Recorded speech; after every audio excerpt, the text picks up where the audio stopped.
ẹ kú kalẹ̀ èyí ni bá a ṣe ń ka ìròyìn nígbà tiwa káyé tó dayé díjítà ibùdó àgbáyé fún àṣà àti ṣe Yorùbá World Center nínú ọgbà yunifásitì Ìbàdàn láti mú wá fún yín. Ìjà rẹpẹtẹ láàrin Ọbasanjọ, Fẹ́mi Falana àtàwọn Nnpc. Nígbà tí Alhaji Umaru Musa Yar'Adua gbàjọba gẹ́gẹ́ bí ààrẹ Nàìjíríà lọ́jọ́ 29 oṣù karùn-ún ọdún 2007, ogun ló bá nílẹ̀ nítorí bó ti dé ni àwọn òṣìṣẹ́ daṣẹ́ sílẹ̀ wọ́n láwọn ò ṣiṣẹ́ mọ́. Yar'Adua ń béèrè pé kí ló dé, àwọn tí wọn kò sì mọ ohun tó ń ṣẹlẹ̀ pàápàá ń sọ pé àbí àwọn lọ̀tẹ̀ kan ni wọ́n wà nídìí ọ̀rọ̀ yìí ni, àbí kí ló lè fà á tó ṣe pé bí Ọbásanjọ́ ti gbéjọba sílẹ̀ láwọn òṣìṣẹ́ yarí tí wọ́n láwọn kò ṣiṣẹ́ mọ́. Ṣé wọ́n fẹ́ bàjọba tí ò tí ì bẹ̀rẹ̀ iṣẹ́ jẹ́ ni? Ọ̀rọ̀ náà kò yé ẹnikẹ́ni. Àwọn tí wọn kì í ṣe òṣìṣẹ́ ìjọba pàápàá ò tilẹ̀ mọ orin tí wọ́n ń kọ sí gbẹ̀du àfi èròyà wá wòran. Àwọn tí wọ́n mọ ìsàlẹ̀ ọ̀rọ̀ yìí nìkan ni wọ́n mọ̀ pé kí olóyè Olusegun Obasanjo tó gbéjọba fún Yar'Adua ni wàhálà ti wà. Wọ́n kàn bo kinní náà mọ́lẹ̀ ni. Ìjà rẹpẹtẹ ni kinní náà pàápàá. Wọ́n sì ti bẹ̀rẹ̀ láti ọjọ́ 17 oṣù karùn-ún May 17, 2007. Ẹgbẹ́ àwọn òṣìṣẹ́ iléepo bẹntiróòlù méjì ló ń bá Ọbásanjọ́ fà á. Wọ́n láwọn ò ní gbà fún un.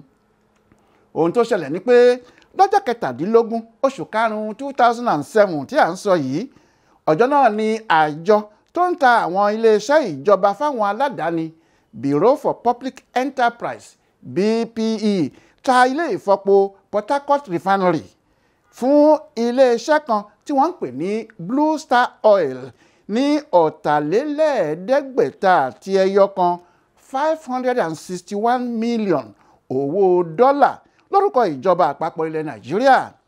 Ohun tó fà á tí àwọn ẹgbẹ́ Pengasson àti Nupeng fi yarí rèé. Wọ́n láwọn ò lè jẹ́ kí wọ́n ta ibi tí àwọn òṣìṣẹ́ pọ̀ rẹpẹtẹ bẹ́ẹ̀ sí fún iléeṣẹ́ aládàáni, àti pé Blue Star tí wọ́n tiẹ̀ wá ta iléeṣẹ́ yìí fún kì í ṣe ara ẹ̀ rárá nítorí kinní náà lọ́wọ́ Ọbásanjọ́ nínú. Báwo lọ̀rọ̀ ṣe rí bẹ́ẹ̀ yẹn? Ìwádìí fi hàn pé àwọn 4 ni wọ́n ní iléeṣẹ́ Blue Star yìí. Àwọn 4 ní iléeṣẹ́ Dangote Oil tó jẹ́ ti Aliko Dangote, Senon Oil tó jẹ́ ti Fẹ́mi Ọ̀tẹ́dọ́lá àti iléeṣẹ́ Transcorp pẹ̀lú ìjọba ìpínlẹ̀ Rivers. Àwọn iléeṣẹ́ 4 yìí ni wọ́n pawọ́pọ̀ tí wọ́n ra ilé ìfọpo Port Harcourt yìí, kò sì sí orúkọ Ọbásanjọ́ níbẹ̀. Ṣùgbọ́n àwọn tí wọ́n mọ̀ dí ọ̀rọ̀ nínú ẹgbẹ́ àwọn òṣìṣẹ́ iléepo yìí ní lóòótọ́ lórúkọ Ọbásanjọ́ kò sí ní gbangba, àmọ́ orúkọ ẹ̀ wà ní kọ̀rọ̀ ibì kan. Ǹjẹ́ ẹ ṣé àwò? Wọ́n ní nígbà tí wọ́n dá iléeṣẹ́ Transcorp sílẹ̀ ní 2004, Ọbásanjọ́ ní ìpín ìdókòwò ọ̀kẹ́ 10, ìyẹn 200,000 shares níbẹ̀. Ìyẹn ni pé wọ́n jọ ní iléeṣẹ́ náà ni. Àwọn míì kò sì gbà pé Transcorp kì í ṣe iléeṣẹ́ Ọbásanjọ́. Bẹ́ẹ̀ ìgbà kan wà tí ọ̀rọ̀ náà di ariwo rẹpẹtẹ. Olórí àjọ ìdókòwò ilé wa Nigerian Stock Exchange Ndidi Okereke Onyuke nígbà náà sọ pé òun lọ bá Ọbásanjọ́ láti béèrè pé ṣé lóòótọ́ ló ní ìpín ìdókòwò nínú iléeṣẹ́ Transcorp. Obìnrin náà ní bàbá sọ fóun pé òun kò ní o, ṣùgbọ́n òun sọ fáwọn iléeṣẹ́ òun Ọbásanjọ́ Holdings pé kí wọ́n ra ìpín ìdókòwò síbẹ̀ nítorí iléeṣẹ́ dáadáa ni. Ohun táwọn èèyàn fi ń rò pé Ọbásanjọ́ ló ní iléeṣẹ́ náà rèé, tí àwọn ẹgbẹ́ òṣìṣẹ́ iléepo yìí sì rò pé Ọbásanjọ́, Dangote, Ọ̀tẹ́dọ́lá àti Peter Odili tí í ṣe gómìnà ìpínlẹ̀ Rivers ni wọ́n fẹ́ ra ilé ìfọpo náà. Nítorí ẹ̀ ló ṣe jẹ́ pé lọ́jọ́ tí wọ́n ń ta ilé ìfọpo Port Harcourt yìí l'Àbújá, àwọn ọmọ ẹgbẹ́ Pengasson àti Nupeng kó ara wọn jọ, wọ́n sì lọ síwájú olú iléeṣẹ́ Nnpc tó wà l'Àbújá níbẹ̀. Wọ́n fẹ̀hónú hàn pé àwọn kò gbà kí ìjọba ta ilé ìfọpo Pọ̀tá. Àmọ́ pẹ̀lú ìfẹ̀hónúhàn wọn, ìjọba Ọbásanjọ́ ta rìfáínárì náà. bí wọ́n ti tà á tán ni wọ́n tún fi owó lé owó epo bẹntiróòlù ìyẹn lọ́jọ́ 26 oṣù karùn-ún May 26, 2007 ìyẹn nígbà tó kù ọjọ́ mẹ́ta péré kí Ọbásanjọ́ lọ. náírà márùndínláàádọ́rin 65 náírà ni wọ́n ń ta lítà kan tẹ́lẹ̀ àmọ́ kíá ni wọ́n yí i sí náírà márùndínlọ́gọ́rin 75 náírà. ọ̀rọ̀ náà sì di ariwo gidi nígbà tí Ọbásanjọ́ fúnra ẹ̀ yóò tún fọ́ ọ̀rọ̀ náà lójú nígbà tó kù ọ̀la tó ń lọ ìyẹn lọ́jọ́ 28 oṣù karùn-ún 2007 bàbá náà tún jẹ́ kí wọ́n ta ilé ìfọpo ti Kaduna Refinery. iléeṣẹ́ Blue Star yìí kan náà ló tún rà á wọ́n rà á ní ọgọ́jọ 160 million owó dọ́là. bó tiẹ̀ jẹ́ pé BP ló ń ta àwọn iléeṣẹ́ yìí àwọn èèyàn kò gbà wọ́n ní Ọbásanjọ́ ló ń tà wọ́n. níbí yìí ni àpapọ̀ àwọn ẹlẹ́yẹ ti dìde láti bá ìjọba Ọbásanjọ́ jà. àwọn ẹgbẹ́ òṣìṣẹ́ parapọ̀ NLC ní àwọn kò gba owó tí wọ́n fi kún owó epo àwọn ò sì lè faramọ́ rárá. bẹ́ẹ̀ ni wọ́n bẹ̀rẹ̀ ìjà wọ́n tún ní àwọn ò tí ì gba ẹ̀kúnwó tíjọba àpapọ̀ ní àwọn fẹ́ ṣe. èyí tó sì lé níbẹ̀ ni pé àwọn ò gbà pé kí wọ́n ta ilé ìfọpo Pọ́tà àti ti Kaduna nítorí ọ̀pọ̀lọpọ̀ òṣìṣẹ́ ló wà níbẹ̀. gbogbo àlàyé tí àwọn sì ń béèrè lọ́wọ́ ìjọba àpapọ̀ pé kó ṣe fáwọn lórí ohun tí wọn yóò ṣe fún àwọn òṣìṣẹ́ wọ̀nyí àti ohun tí yóò ṣẹlẹ̀ gan-an níjọba kọ̀ tí wọn kò ṣe. nítorí bẹ́ẹ̀ àwọn yóò gbomi ìjà kaná pẹ̀lú ìjọba àpapọ̀. wọ́n dá ọjọ́ 14 fún ìjọba. wọ́n ní bí wọn ò bá yanjú ọ̀rọ̀ yìí kó tó dìgbà náà òkú dìyẹ kò ní mọ ẹni tó ń tu òun. ṣóńṣó méjì yóò sì fojú rinjú dandan. àmọ́ nígbà tí ọ̀rọ̀ yóò fi dà báyìí Ọbásanjọ́ ti kó agbádá ẹ̀ ó ti kọrí sọ́nà Abẹ́òkúta torí tí eégún ìjọba ẹ̀ ti wọlé. Yar'Adua ló ṣẹ̀ṣẹ̀ débẹ̀ òun náà ló sì forí ko. ọ̀rọ̀ náà pàápàá kò dùn mọ́ Yar'Adua fúnra ẹ̀ nínú nítorí wọ́n ti dìbò fún un láti ọjọ́ 21 oṣù kẹrin April 21, 2007 tí gbogbo ayé sì mọ̀ pé òun ni yóò gbàjọba lọ́wọ́ Ọbásanjọ́. àmọ́ Ọbásanjọ́ kò pé síbi tí wọ́n ti ń ta àwọn ilé ìfọpo yìí fún iléeṣẹ́ Blue Star nígbà tí àsìkò rẹ̀ kò tíì tó láti máa ṣèjọba.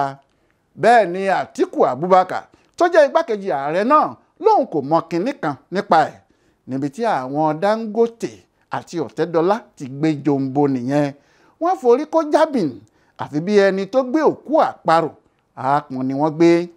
níbi tí nǹkan ti kọ́kọ́ bẹ̀rẹ̀ ni pé Yar'Adua kò mọ ibi tó fẹ́ bá wọ inú ọ̀rọ̀ náà rárá nítorí ọjọ́ 14 tí ẹgbẹ́ àwọn òṣìṣẹ́ dá ti fẹ́ pé wọn kò sì bá wọn wí kinní kan.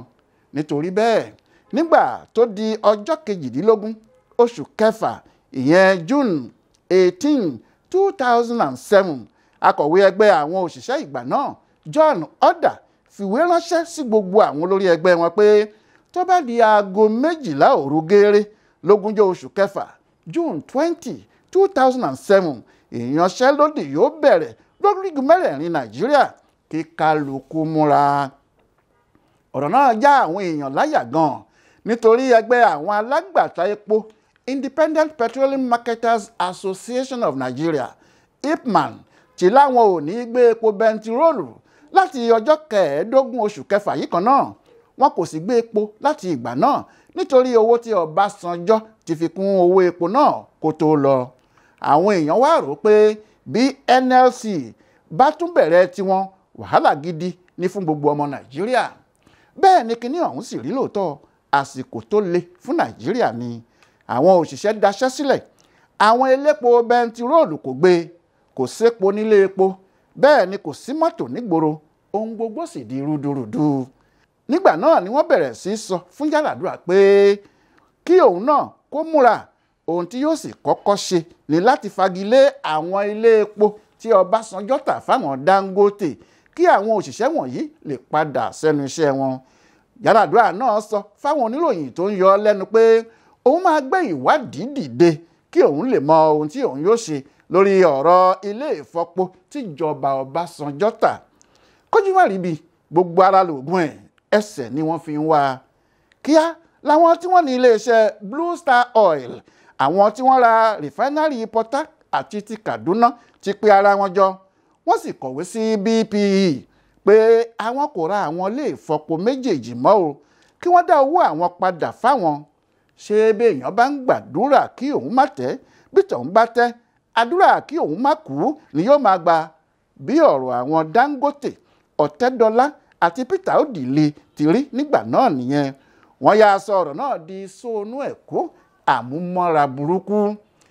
Bí àwọn BPE lábẹ́ aláṣẹ wọn Irene Ṣùgbọ́n ṣe gba lẹ́tà àwọn Blue Star Oil, wọ́n yà sáré gbé lọ sọ́dọ̀ Yar'Adua. Ọ̀rọ̀ kò sì yàtọ̀ sí bí ẹni tí wọ́n fẹ́ sùn jẹ tó lọ́ọ́ fepo para tó wá jókòó sẹ́bàá iná. Ṣé bí ẹnu kí wọ́n tì í sínú iná ọ̀hún ni? Yar'Adua yà gba lẹ́tà, ó ní kí wọ́n dá owó àwọn Ọ̀tẹ́dọ́lá padà fún wọn ní kíákíá. Bẹ́ẹ̀ ni wọ́n dá owó náà padà fún wọn. Wọ́n sì sọ wípé kò sí ohun tó kan àwọn mọ́, àwọn kò ní àjọṣepọ̀ kankan. Ńlá àwọn òṣìṣẹ́ bá padà sẹ́nu iṣẹ́ wọn nítorí tí Yar'Adua tún fagilé owó tí wọ́n fi kún owó epo. Níbẹ̀ lọ̀rọ̀ náà sì kú sí. Ọ̀rọ̀ náà kì bá títún jáde síta bí kò jẹ́ nígbà tí àwọn oníròyìn Channels Television bá olóyè Olusegun Obasanjo sọ̀rọ̀, ìyẹn lọ́sẹ̀ tó kọjá yìí, tí wọ́n wá ń béèrè lọ́wọ́ bàbá náà pé kí ló rí sí ọ̀rọ̀ àwọn Nnpc, níbi tí àwọn yẹn ti ń sọ pé ilé ìfọpo àwọn ti bẹ̀rẹ̀ iṣẹ́ níbi gbogbo, pàápàá ní Port Harcourt àti ní Warri. Bàbá náà ní kò sí kanìkan tí òun rí sí o, òun kàn mọ̀ pé yóò ṣòro gan-an kí àwọn ilé ìfọpo tí Nnpc ń pariwo yìí tó ṣiṣẹ́ ni. Ó ní nígbà tí òun wà níjọba, òun pe iléeṣẹ́ Shell, àwọn iléeṣẹ́ ńlá tó mọ̀ nípa okòwò epo rọ̀bì dáadáa, pé kí wọ́n wá ra àwọn rìfáínárì wa. Àwọn yẹn láwọn ò ra o. Òun ní kí wọ́n wá bá òun tún un ṣe, wọ́n láwọn ò lè bá a tún un ṣe. Òun ní ó dáa kí wọ́n wá ṣe àmójútó ẹ̀ fúngbà díẹ̀, àwọn yẹn tún ní àwọn ò lè bá a mójútó. Ó ní nígbà tí ọ̀rọ̀ rí bẹ́ẹ̀ lòun pè wọ́n pé kí ló dé tí wọ́n ń sá fún nǹkan tó lè mówó wọlé fún wọn, pé àgbàlagbà tó fi ọtí sílẹ̀ tó màgbo, àfàìmọ̀ kó má jẹ́ pé nǹkan kan ń ṣe ni.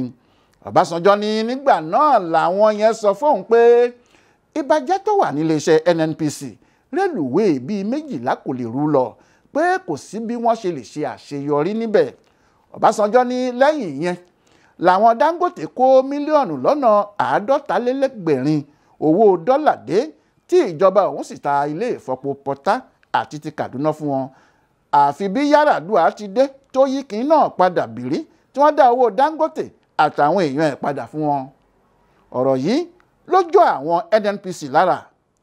Bóyá àwọn ni wọ́n wá gba àgbà agbẹjọ́rò òun nì, ìyẹn Fẹ́mi Falana ni o, tàbí nítorí pé iṣẹ́ tirẹ̀ gẹ́gẹ́ bí ajàfẹ́tọ̀ọ́ ọmọnìyàn ni láti jà fún òdodo láàrin ìlú.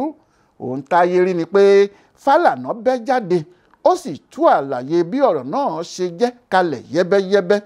Ó sì sọ pé nítorí ọ̀nà tí Ọbásanjọ́ fi ta àwọn ilé ìfọpo náà ló jẹ́ kí Yar'Adua gbégi lé. Àwọn Nnpc náà kò dúró jẹ́, wọ́n ní tí Ọbásanjọ́ kò bá gba àwọn gbọ́, tí kò gbà pé ilé ìfọpo àwọn ti ń ṣiṣẹ́, kó máa bọ̀ ní Port Harcourt kó wá wo iṣẹ́ tí Olúwa ń ṣe láti ọ̀dọ̀ àwọn. Ọbásanjọ́ bá bínú, ó ní ọ̀nà tí wọ́n fi pe òun pé kí òun wá wo ilé ìfọpo wọn ní Port Harcourt yẹn, ọ̀nà ìwọ̀sígbà ni àti àrífín ẹ̀gbẹ̀ǹbígbò. Ibi tí ìwádìí Ọláyíwọlá Alága sì dé dúró rèé láti ibùdó àgbáyé tó ń rí sí àṣà àti ìṣe Yorùbá World Center nínú ọgbà Yunifásítì Ìbàdàn.